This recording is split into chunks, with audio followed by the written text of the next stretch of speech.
مرزا وهاب ظفر، ژورنالیست از پاکستان. آیا کسب درآمد از سافتورهای دزدی شده مثل فتوشاپ، ایلاستریتور یا بعضی از سافتورهای کرک شده دیگر حرام است؟ و همچنین سوال دیگری از طرف عبدالمقیت از لاهور پاکستان نیز شده است: آیا استفاده سافتورهای دزدی شده مثل فتوشاپ و مایکروسافت آفیس حرام است؟ تا جایی که آنها یادآور هم شدند که استفاده از سافتورها برای مقاصد تعلیمی و آموزشی است و باید در بدل یک قیمت استفاده شود، در حالی که هیچ قانون کپی رایت در پاکستان وجود ندارد. و همچنین گیم‌های دزدی که آیا جواز بازی کردن آن را داریم یا خیر؟ اصل سوال این است که آیا از سافتورهای دزدی شده استفاده کرده می توانیم یا خیر، یا تولیدات دزدی شده، و آیا در اسلام اجازه داده شده یا خیر؟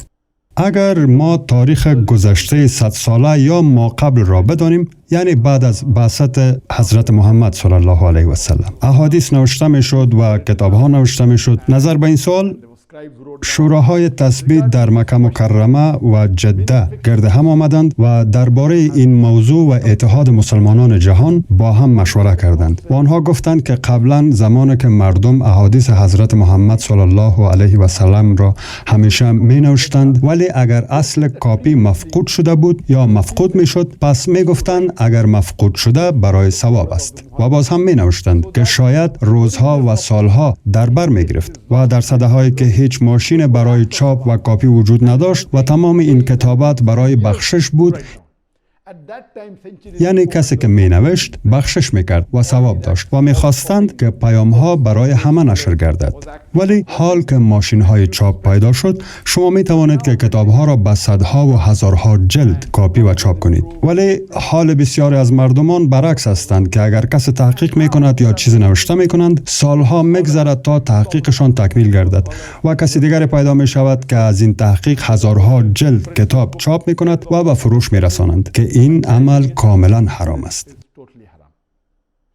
قبلا برای اخذ ثواب این کار را انجام می دادند تا پیام و تحقیق را همگانی سازند، ولی امروز که اگر شما کاپی می کنید یا حق کاپی را دارید و یا حق کاپی را ندارید، کتاب های ما هیچ کاپی رایت ندارد. هر شخص خواسته باشد می تواند استفاده کند. ما میگم به خاطر ثواب است. هر شخصی که از ویدیوهای ما استفاده می کند هیچ کاپی رایت ندارد و لطفاً تا هر زمانی که خواسته باشید استفاده کنید و تغییرش ندهید. و هر شخصی که از ویدیوهای ما استفاده می کند و مربوط من است هیچ کاپی رایت ندارد و بگذارید که ثواب شود و همگی ثواب کمایی کنند. ولی اشخاصی که از ویدیوها نان و مسکه درست می کنند و بالایش کاپی رایت میگذارند و کاپی می کنند، کاملا حرام است. حتی پرسیده شده که آیا ما می توانیم از مواد استفاده کنیم که کاپی رایت دارد یا از سافتوری که کاپی رایت دارد استفاده کنیم؟ مثلا اگر چند ورقی از کتاب را بگیرید و برای مقاصد شخصی کاپی کنید، مشکل ندارد، مگر نه به پیمانه انبوه و زیاد.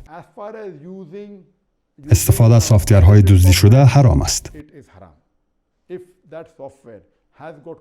هر سافتوری که کاپی رایت دارد و به خاطر کار دفتر و شخصی و آموزشی باشد و شخصی که بالایش کاپی رایت گذاشته به مقصد این که باید در قسمت پرداخت پول سهم بگیرید و اگر بدون پرداخت پول از موادهایی که کاپی رایت دارد استفاده می کنید، حرام است. و کسی که سافتور دزدی شده را خریداری می کند، پس فروشنده را تشویق می کند که باز هم دزدی کند.